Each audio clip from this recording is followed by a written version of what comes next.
Pues bueno, seguimos con el Sermón del Monte y vamos a estar pues viendo esta porción que nos estuvo recordando Paco esta mañana.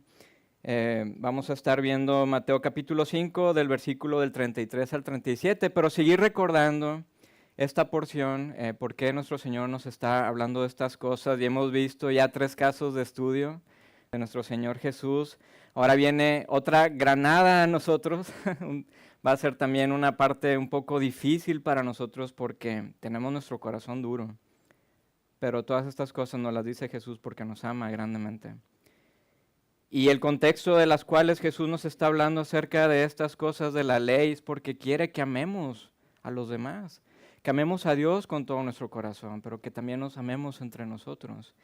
Y Él dice que nuestra justicia tiene que superar la de los escribas y fariseos, pero lo que Él nos está llevando es que veamos a los demás como imagen de Dios. Entonces, nuestro Señor Jesús nos dice a partir del versículo 33 de Mateo 5, y nos dice, a ver si esto funciona.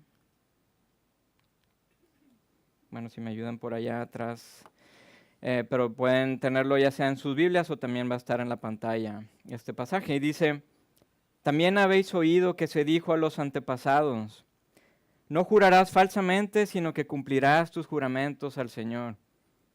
Pero yo os digo, no juréis de ninguna manera, ni por el cielo, porque es el trono de Dios, ni por la tierra, porque es el estrado de sus pies, ni por Jerusalén, porque es la ciudad del gran rey. Ni jurarás por tu cabeza, porque no puedes hacer blanco o negro ni un solo cabello. Antes bien sea vuestro hablar sí, sí, o no, no. Y lo que es más de esto, procede del mal, del maligno. Padre, gracias por tu palabra y porque en este tiempo estamos escuchando tus enseñanzas en la montaña.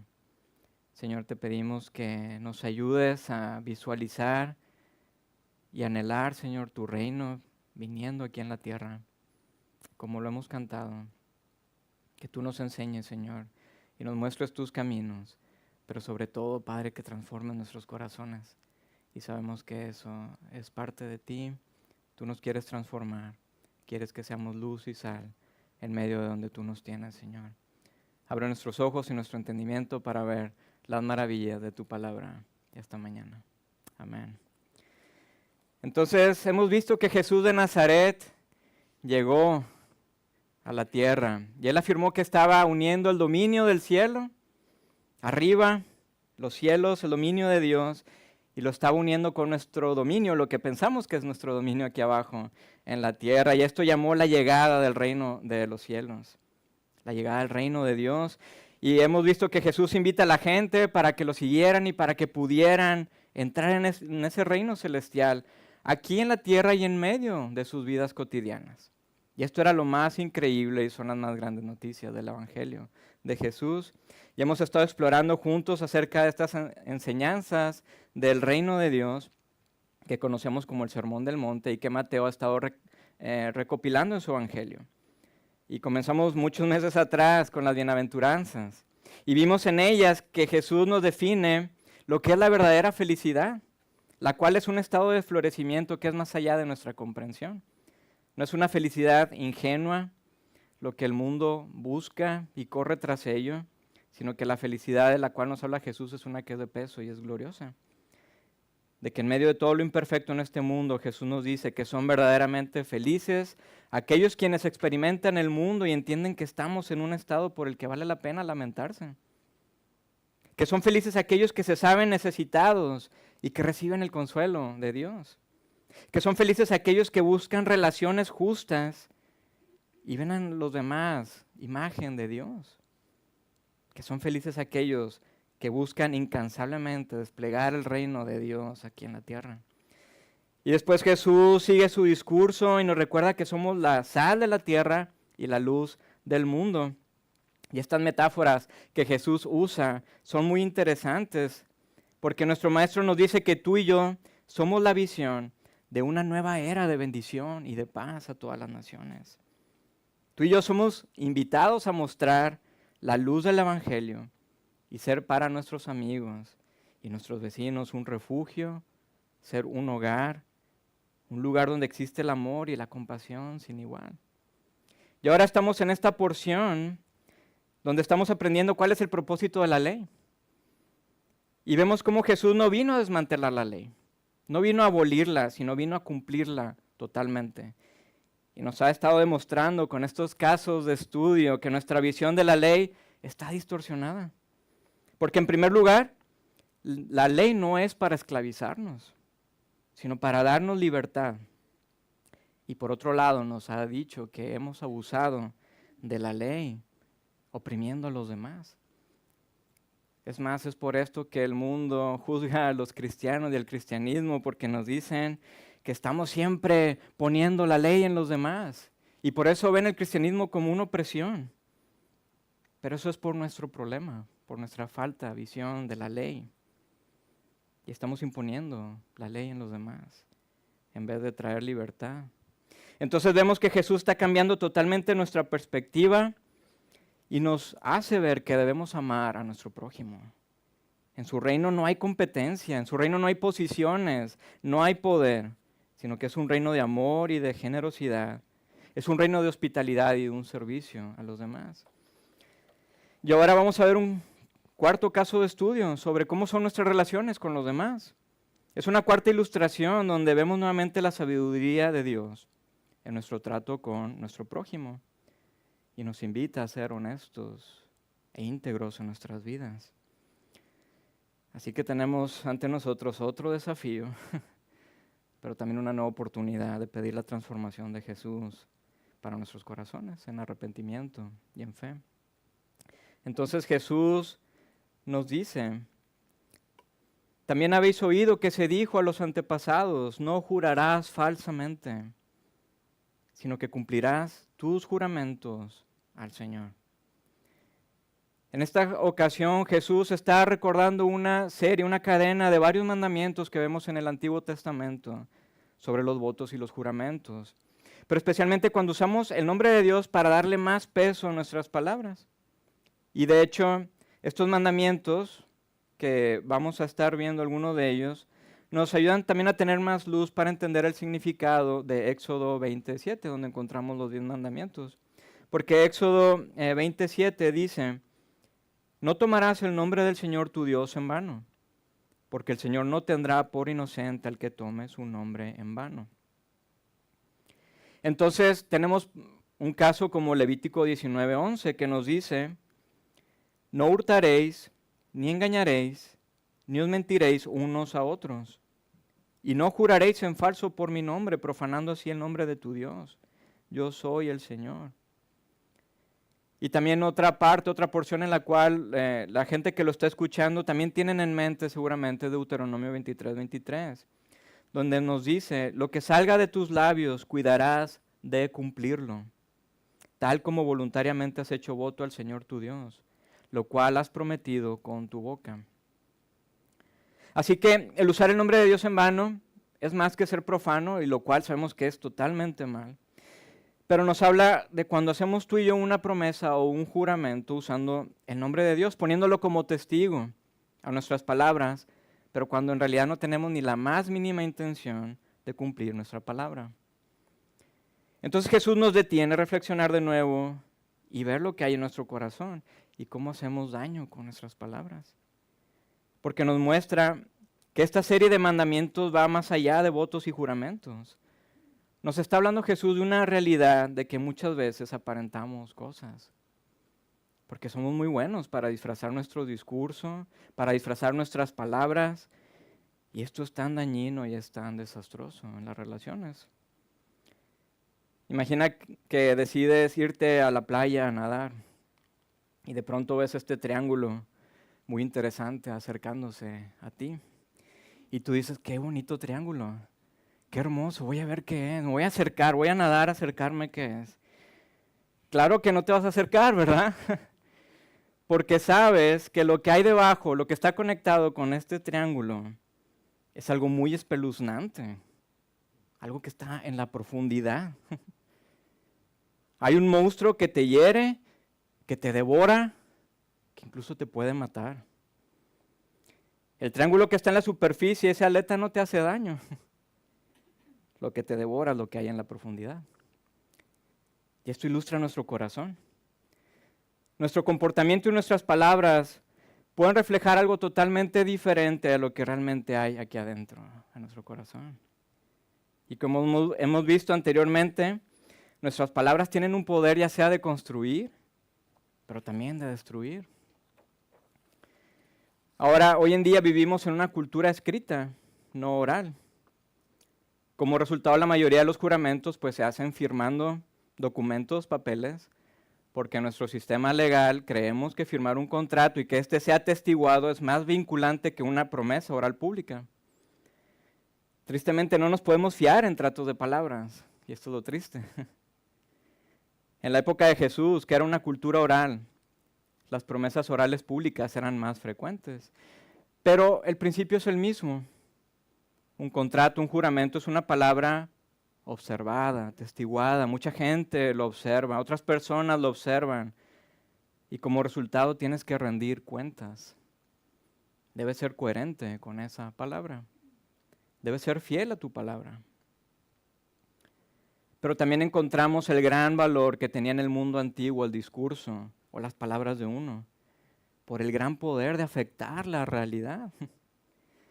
Por eso encontramos cómo la cuestión de la bendición, por ejemplo, es muy importante en el antiguo Israel. El acto de bendecir era muy significativo por hacer realidad cada una de las promesas de Dios y su bondad hacia las personas. El decir una bendición no era lo que a veces se piensa hoy en día, que es una especie de superstición o algo muy bonito, palabras bonitas. Que Dios te bendiga, bendiciones.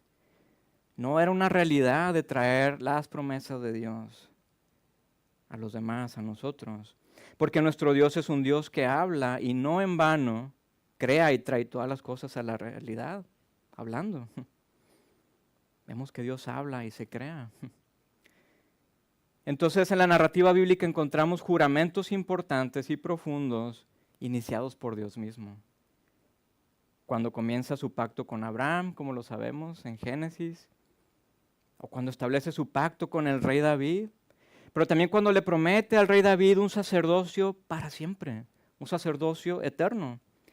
De hecho encontramos unas palabras tan sorprendentes y tan hermosas de Dios hacia el rey David, y que lo vemos en el Salmo 89. Si podéis leerlo después en casa, el Salmo completo es tan hermoso. Pero veamos lo que dice a partir del versículo 33. Le dice Dios a David: no quitaré de David mi misericordia, ni obraré falsamente en mi fidelidad. No quebrantaré mi pacto, ni cambiaré las palabras de mis labios. Una vez he jurado por mi santidad, no mentiré a David. Su descendencia será para siempre, y su trono como el sol delante de mí. Y encontramos más promesas de Dios durante toda la Biblia. Pero aquí tenemos un gran ejemplo de cómo Dios, nuestro Padre, es quien cumple cada una de sus palabras. Sus palabras son firmes, están escritas en roca, son inamovibles. Asimismo, Jesús nos está dando un principio radical en este mandamiento, en este caso de estudio, sobre la veracidad y la honestidad de nuestras palabras y nuestras acciones. Si Dios nuestro Padre es fiel en su palabra, esa debería ser también nuestra característica, ¿cierto? Como sus hijos y sus hijas. Entonces, en esencia, un juramento es una promesa, un compromiso. Y para que un juramento sonara mucho más fuerte, la gente solía jurar por Dios, o por el cielo, o por la tierra. Por ejemplo, imagina que voy con Jesús, Jesús, y te pido prestado dinero, y prometo devolvértelo. Pero para reforzar mi promesa, digo, yo juro por Dios que te lo voy a devolver. Entonces, al jurar por Dios, la promesa suena como inquebrantable, ¿cierto? ¿A qué no? Y encaja muy bien con la ley bíblica establecida. Pero el problema que nos está diciendo Jesús es de que no somos consecuentes con nuestras palabras. Tenemos, yo creo, un refrán que podemos recordar todos, un dicho, que las palabras se las lleva el viento, ¿no? Esto es tan triste. ¿Qué hacemos con nuestras palabras? ¿Cómo usamos nuestras promesas? Pero también somos gente de fiar. El fallecido filósofo americano, cristiano Dallas Willard, escribe algo muy interesante al pensar en esta parte del Sermón del Monte en su libro Una conspiración divina.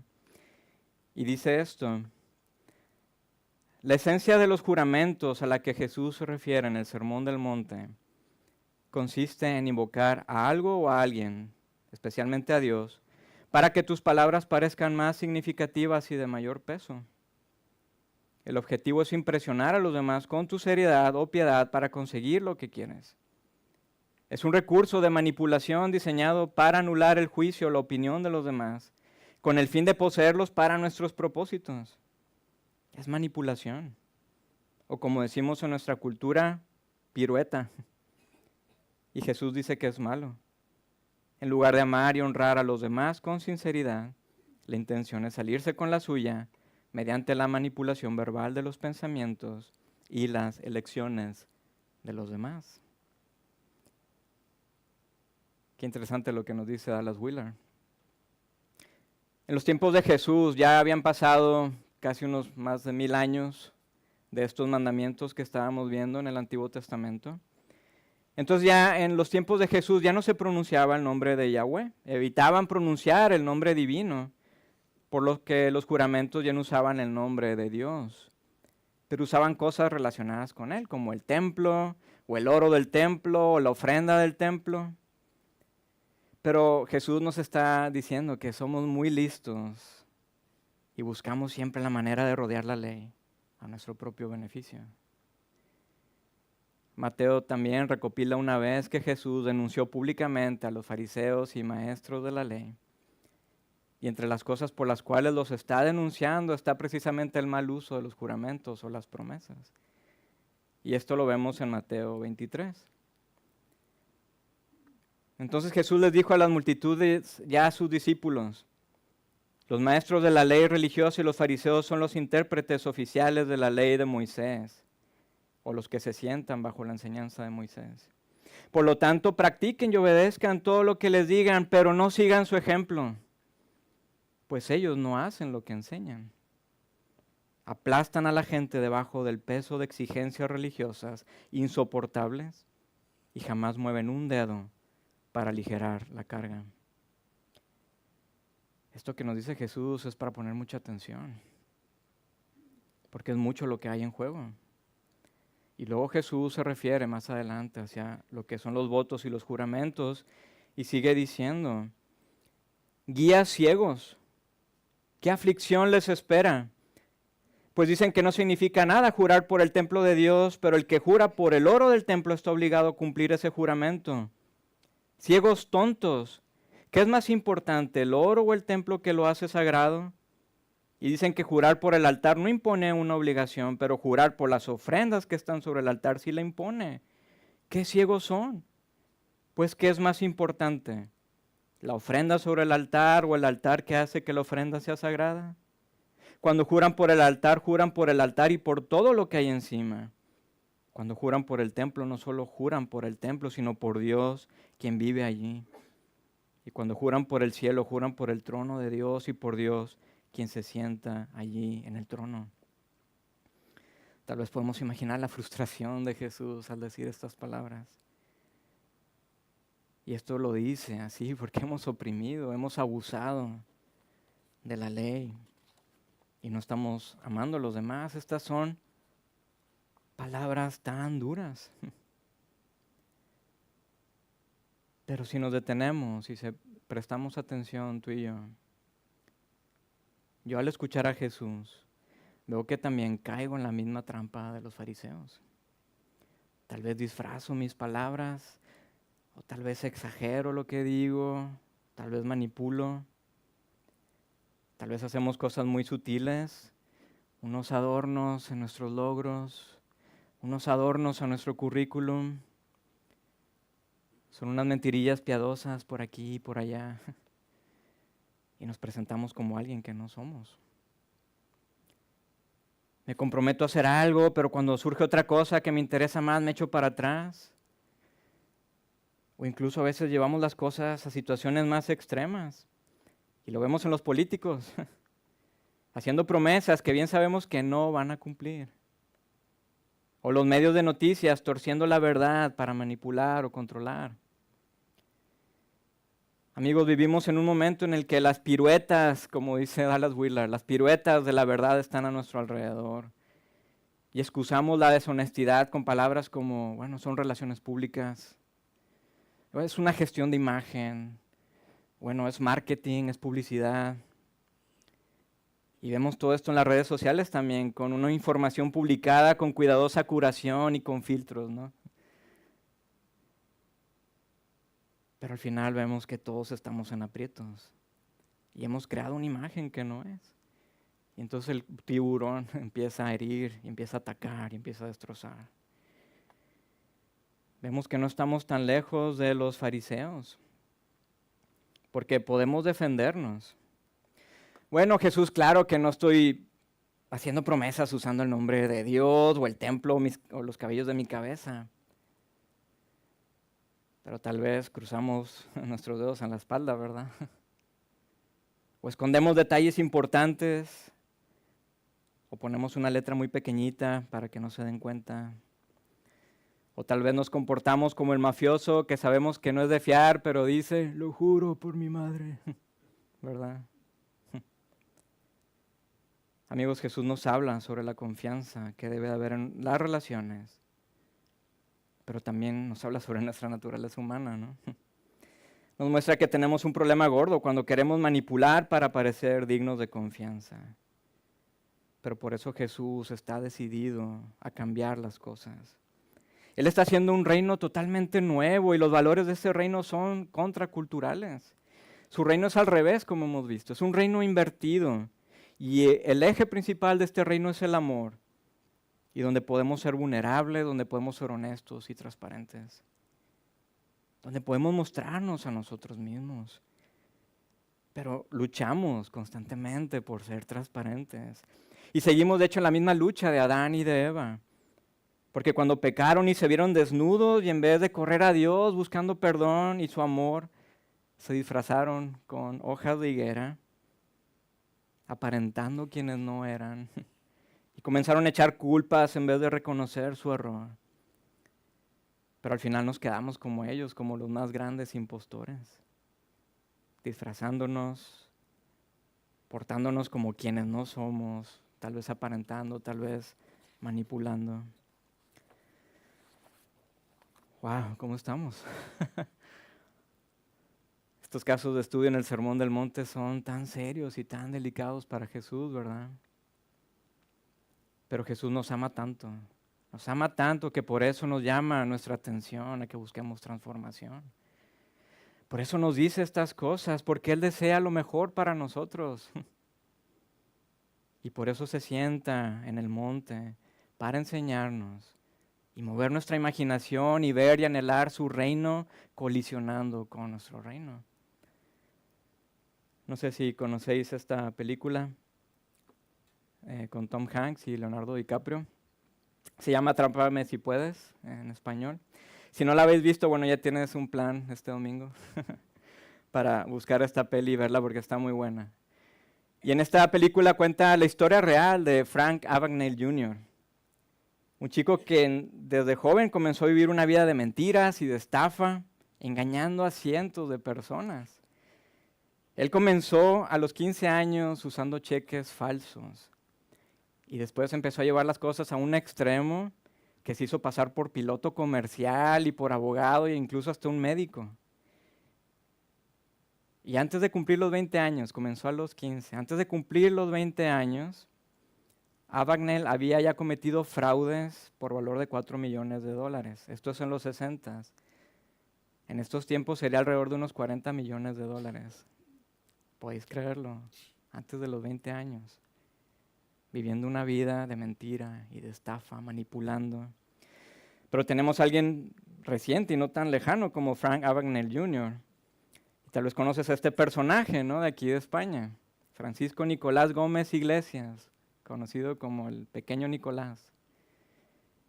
Y este chico también se convirtió en un profesional de la mentira y del engaño y la estafa, cometiendo fraude, fingiendo ser quien no era. La Real Academia Española define fraude como acción contraria a la verdad y a la rectitud que perjudica a la persona contra quien se comete. O sea, fraude es acción contraria a la verdad y a la rectitud que perjudica a las personas contra quienes se comete. El fallecido escritor norteamericano David Foster Wallace escribe unas palabras muy interesantes en su novela El neón de siempre, y el personaje principal comienza diciendo esto: toda la vida he sido un fraude, no estoy exagerando. Casi todo lo que he hecho todo el tiempo es intentar crear cierta imagen de mí mismo en los demás. La mayor parte del tiempo para caer bien o para que me admiraran. Tal vez sea un poco más complicado que esto. Pero si uno lo piensa bien, se trataba de caer bien y de ser querido, admirado, aprobado, aplaudido, lo que sea. Así que, ¿quiénes somos nosotros? ¿Cómo nos presentamos ante los demás? Pero amigos, Jesús nos llama nuestra atención a que en Él no necesitamos ninguna prueba o crear ninguna imagen, porque Él conoce nuestro corazón. Él nos conoce en lo más íntimo, pero también sabemos que Él nos ama mucho más allá de lo que podemos imaginar. ¿Puedes creer que el Dios que creó todo el cosmos te tiene en su mente porque te ama? Esto es tan soberbio y es lo profundo del Evangelio de Jesús. Porque Él sana nuestro corazón de esa búsqueda de ser admirados, aprobados, aplaudidos o lo que sea. Y entonces ya no hay que fingir, ya no hay que aparentar, sino solamente dejarnos abrazar por Jesús y seguir admirados por su invitación a su reino. Y de hecho es increíble que cuando Jesús fue al Jordán a bautizarse, nos dice el Evangelio que cuando sale de las aguas, desciende una paloma y una voz del cielo declara: este es mi Hijo amado, en quien me deleito. Y esto es lo más profundo, porque estas palabras también son para nosotros, porque cuando somos adoptados por Dios, Dios el Padre nos dice: mira, este es mi Hijo, mira, esta es mi hija, en quien me deleito. Y esto es lo soberbio y lo más sorprendente. Y Jesús entonces continúa en su caso de estudio diciéndonos: bueno, esto es lo que los antepasados decían, pero yo os digo que sea vuestro hablar sí, sí, o no, no. Y lo que es más de esto procede del mal. Entonces, como un gran maestro de sabiduría, Jesús nos hace mucho más sencillo y aplicable a nuestra vida este mandamiento. Él básicamente nos dice: no compliques tu voto, tus promesas. No te compliques. Solo di sí o di no. Y luego haz lo que has dicho. Actúa en consecuencia. Cualquier otra cosa es mala y viene del maligno, no viene de Dios.